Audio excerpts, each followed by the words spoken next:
Next one that is the sclerenchyma cells. Sclerenchyma cells simple permanent tissue का ही एक part है या फिर टिश्यू की ही क्लासिफिकेशन है। इसमें जो सेल्स होते हैं बेसिकली किस तरह के होते हैं हम उसके बारे में स्टडी करेंगे। First let's see their function. जो स्क्लेरेन्काइमा सेल्स होते हैं वो बेसिकली प्लांट्स को हार्डनेस प्रोवाइड करते हैं। सेकेंड वन जो ये इनके अंदर जो सेल्स होंगे यानी कि जो ये टिश्यू है स्क्लेरेन्काइमा टिश्यू है, इनके अंदर जो सेल प्रेजेंट होते हैं वो काफ़ी लॉन्ग और नैरो होते हैं। अगर आप इनकी सेल्स की स्ट्रक्चर देखोगे इनके अंदर तो कुछ इस तरह की आपको दिखाई देंगे, यानी कि इनके बीच में जो गैप होता है वो होता ही नहीं है। प्लस इनके जो सेल्स होते हैं वो इलोंगेटेड होते हैं, लंबे होते हैं, लॉन्ग आप देखोगे तो थोड़ी उनकी शेप है बाकी की जो सेल हमने अब तक स्टडी की उनसे अलग होते हैं। Next one cell wall thickened. जो इनकी सेल वॉल होती है वो काफ़ी थिक होती है क्योंकि सेल वॉल के अंदर एक पिगमेंट या कह सकते हैं केमिकल डिपॉजिट होता है जिसे हम लिग्निन कहते हैं। ये एक सीमेंटिक मटेरियल होता है। इट मीन्स ये सीमेंटिक जैसे सीमेंट काम करती है सेम वैसे ही ये सेल्स को कंबाइन करके रखता है या फिर एक दूसरे में बाइंड करके रखता है, जिसकी वजह से इनके बीच का जो इंटरसेलुलर स्पेस होता है वो कम्प्लीटली ख़त्म हो जाता है। इट मीन्स आपको इस टिश्यू के अंदर इंटरसेलुलर स्पेस नहीं मिलेगा। Next one that you have to remember in your mind, in sclerenchyma cells और in sclerenchyma tissue all cells are dead. जितने भी सेल्स होते हैं वो डेड होते हैं। इससे पहले आपने पैरेन्काइमा सेल्स के बारे में पढ़ा है, कोलेन्काइमा सेल्स के बारे में पढ़ा है, या आप कह सकते जो पैरेन्काइमा टिश्यू है, ये जो स्क्लेरेन्काइमा टिश्यू है, अगर उनका कंपैरिजन किया जाए तो इनमें एक ही डिफरेंस आपको मेन नज़र आएगा, वो है इनके सेल्स जो कि स्क्लेरेन्काइमा में डेड होते हैं, जबकि कोलेन्काइमा और पैरेन्काइमा के अंदर जो सेल्स होते हैं वो लिविंग होते हैं। For example husk of the coconut, जो नारियल का छिलका होता है वो स्क्लेरेन्काइमा सेल या sclerenchymatous tissue. We are studying about the types of permanent tissue. So we have the two types of basically permanent tissue, that is the simple permanent tissue and complex permanent tissue. A simple permanent tissue divided into two categories. First one that is the protective tissues and second one that is the supporting tissues. Supporting tissue helps the plant, you can see supporting tissue support the plant's life. They are basically three types, that is the parenchyma, collenchyma and sclerenchyma. We have already studied about these three tissues. Now today we are going to study about the protective tissue. As the name of this tissue, you can think or you can definitely learn the meaning of this word, that is the protective. Protective means it's going to be protect the plants. So that we are going to see that is the protective tissue. Protective tissue means we are going to study about epidermis and cork. So first let's see about the epidermis. Single layer of the cell present in all parts of the plant such as flower, leaves, roots etc. यानी कि plant के अंदर एक single layer structure होती है या कह सकते हो एक लेयर होती है जो सिंगल सेल्स की बनी होती है, वो प्लांट को प्रोटेक्ट करती है, उसके हर पार्ट को प्रोटेक्ट करती है. So that type of cells और tissues known as the epidermis. ये प्लांट की आउटर मोस्ट लेयर कह सकते हो आप या प्रोटेक्टिव लेयर कह सकते हो. To protect the plant definitely it protect the plant. Next one that is the it is outermost single cell layer of plant, यानी कि प्लांट की सबसे बाहर वाली लेयर होती है. It cover by the cuticle. Cuticle means एक waxy colour की लेयर या फिर कह सकते हैं वाटर प्रूफ लेयर होती है जो कि बहुत ज़्यादा स्मूथ या स्लिपरी होती है, जो एपिडर्मिस होती है. सो ये क्यूटाइल लेयर के थ्रू जो एपिडर्मिस है वो प्लांट को प्रोटेक्ट करती है. Secondly that is the stomata. Epidermis have small pores on its surface, यानी कि जो एपिडर्मिस के सेल्स होते हैं उन सेल्स के अंदर छोटे छोटे पोर्स होते हैं, उन पोर्स को हम बोलते हैं stomata. These pores are called stomata. These are enclosed by the two kidney shaped cells called guard cells. यानी कि जो स्टोमेटा होते हैं उनकी साइड के अंदर दो किडनी जैसी किडनी शेप की दो. जब हम प्लांट के लीफ को टोन करते हैं या उसे थोड़ा सा टोन करेंगे तो उसमें एक वाइट से कलर की स्ट्रक्चर अपीयर होती है. यही स्ट्रक्चर आपकी एपिडर्मिस होती है. ये प्लांट के हर एक पार्ट को कवर अप करती है, बट स्टेम का रीज़न होता है वहाँ पर ये बहुत रेयरली होती है, क्योंकि वहाँ पर जो प्रोटेक्शन का काम होता है वो कोर्क या फिर फिल्म करते हैं। जो बार्क आपको दिखाई देती है प्लांट की स्टेम पे ब्राउन ब्राउन से कलर की, वो उसे प्रोटेक्ट करती है। सो जब हम इसे डीपली स्टडी करते हैं तो हम देखते हैं कि जो हमारे पास एपिडर्मिस है, एपिडर्मिस की जो लेयर है प्लांट के, ये लीफ की स्ट्रक्चर दिखाई गई है आपको। इसमें जो अपर लेयर आपको दिखाई दे रही है, ये वाली लेयर या फिर जो लोअर लेयर दिखाई दे रही है, यहाँ पर कुछ स्पेसिफाई स्ट्रक्चर्स है, यानी कि कुछ पर्टिकुलर ओपनिंग है। इन्हीं ओपनिंग को हम स्टोमेटा कहते हैं। ये स्टोमेटल ओपनिंग होती है। इन ओपनिंग्स के थ्रू ही जो प्लांट्स होते हैं वो एक्सेस अमाउंट में वाटर या जो gases during the photosynthesis exchange होती है वो यहीं से वो एक्सचेंज कर पाते हैं।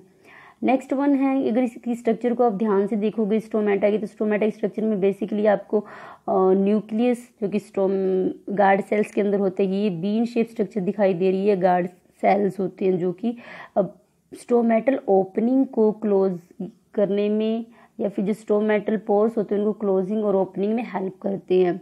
जो आपको साइड्स में ये सेल्स दिखाई दे रहे हैं, ये सभी सेल्स एपिडर्मिस सेल्स हैं।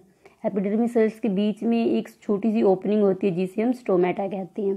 So this is the structure. Now see the function of epidermis. First one that is the protect plants from the desiccations and infections, यानी कि प्लांट को ये सूखने से, ड्राई होने से बचाती है, प्लस इन्फेक्शन से बचाती है, क्योंकि एपिडर्मिस आउटर मोस्ट लेयर है, प्रोटेक्टिंग लेयर है जो कि प्लांट को प्रोटेक्शन प्रोवाइड करती है। Cuticle cut the rate of transpiration and evaporation of the water. जो क्यूटाइल यानी कि जो आउटर मोस्ट जो वैक्सी लेयर है कह सकते हो, वो प्लांट के अंदर जो ट्रांसपीरेशन है, transpiration means loss of water in the form of vapour.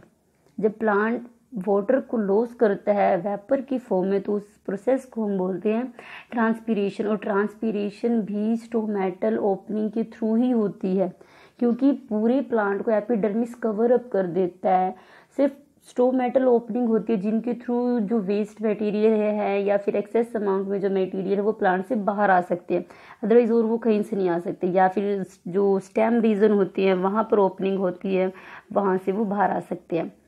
जो क्यूटाइल लेयर है या जो क्यूटाइल की जो कोटिंग होती है वो प्लांट के अंदर से वाटर की एक्सेस लॉस को रोकती है।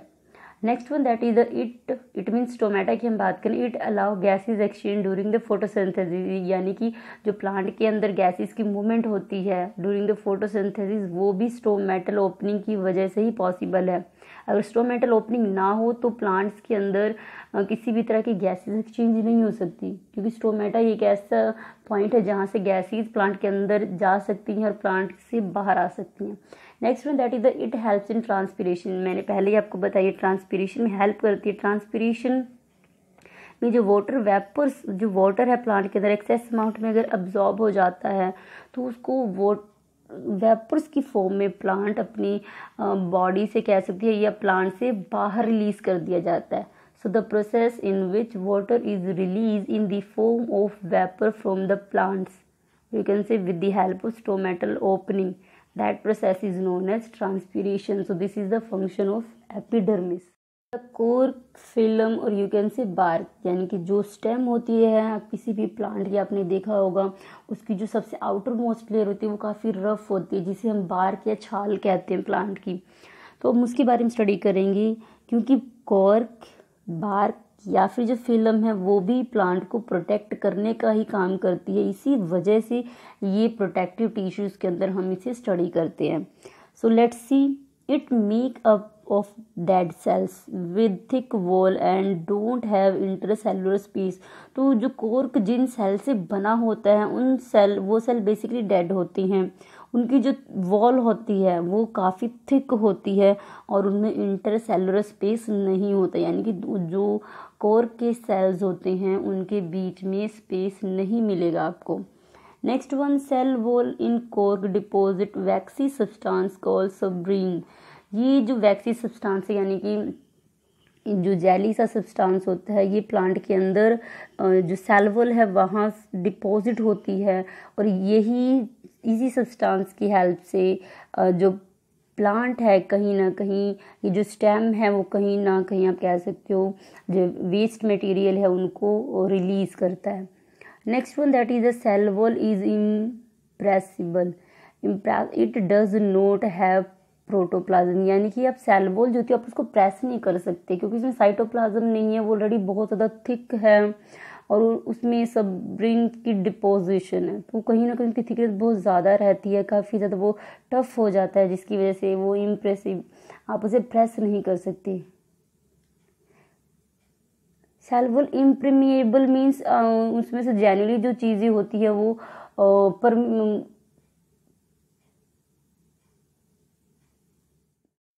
इम्परमिएबल मीन जो सेल वॉल है वो उसमें से कोई भी सब्सटेंस पास आउट नहीं हो सकता, चाहे वो वाटर ही क्यों ना हो। It does not allow anything to pass out. It does not have any protoplasm, उसमें किसी भी तरीके का प्रोटोप्लाज्म नहीं है, यानी कि फ्लूइडिक मटेरियल नहीं होता है जो कॉर्क होती है।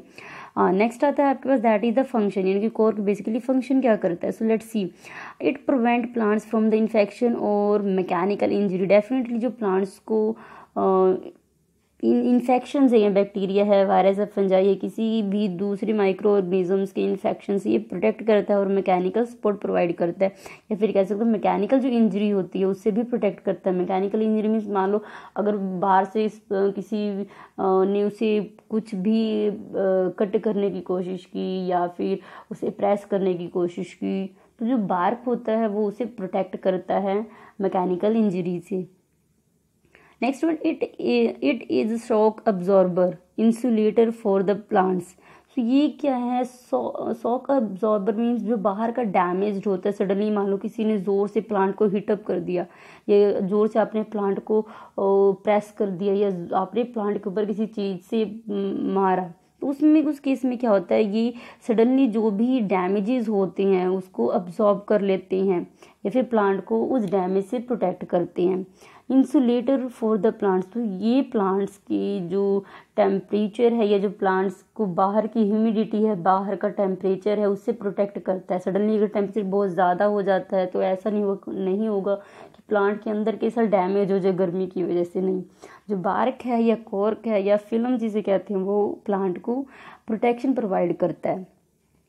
Provide toughness to the plant, definitely plant की हार्डनेस प्रोवाइड करता है। Cork use in making of sports goods like cricket ball, table tennis, wooden paddles. तो ये कुछ चीज़ें हैं जो कि हम बार्क या फिर कॉर्क की हेल्प से बनाते हैं और हमारी डेली लाइफ में यूज़ करते हैं। So student, this is the function of cork, और you can say bark that performing a function as a protecting